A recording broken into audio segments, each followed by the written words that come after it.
Dede Amano Wilkes from the African Center for Economic Transformation Asset. Thank you for an excellent, really fascinating talk. I think I could find only one flaw. You said, Professor Collier, that if autocratic states were good for development, Africa would have developed a long time ago.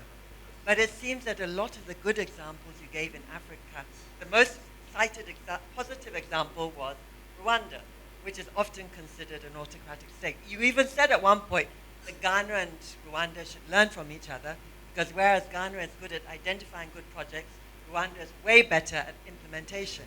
And being nice and democratic and friendly wins you lots of friends, but it's not always good for implementation.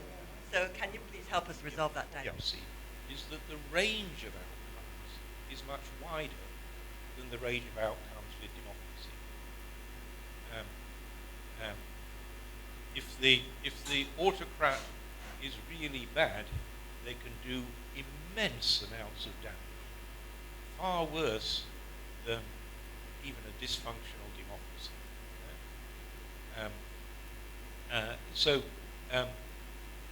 We're not in a position to say only democracy works.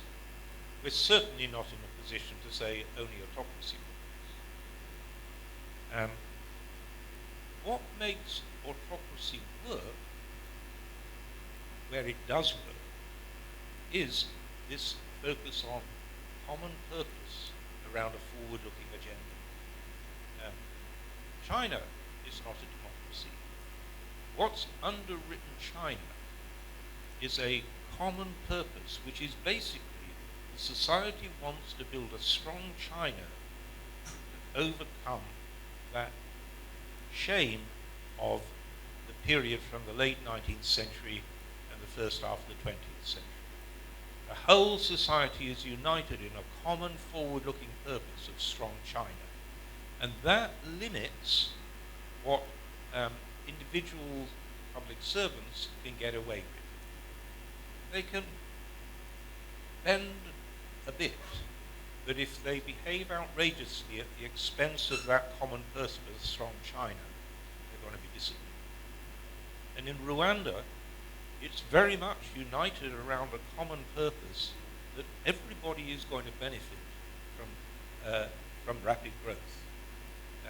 And everybody has. I mean, it's an amazing achievement. It's reduced the rate of poverty as rapidly as China has done so, without any of the advantages of China.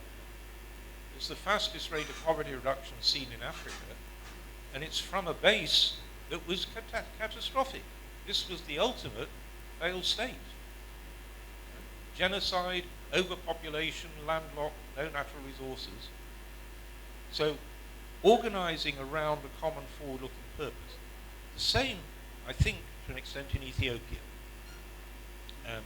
And Ethiopia was a bit more fragile because Rwanda and Ethiopia took one big policy difference. Rwanda was a very deliberate statement: forget about all this tribal stuff. We're no longer Tutsi, Hutu, Twa, we're all Rwandans,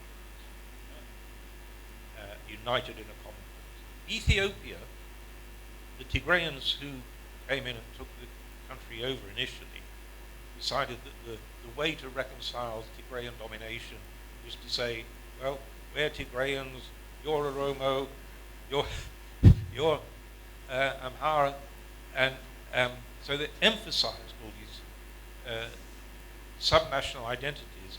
And now, I think the very latest outbreaks are saying, whoops, whoops, we didn't really mean to do that. Right? I think Abe is an amazing guy. It sounds absolutely great.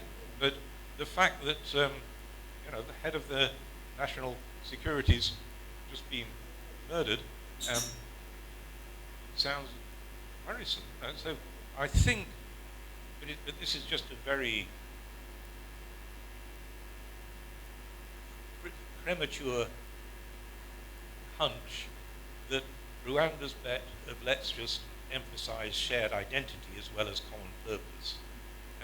Ethiopia emphasized common purpose with fragmented identities, and that looks as if it's proving harm. That was a not very good answer to an extremely good pointing out, and I'm so glad that asset is here. Asset is an asset.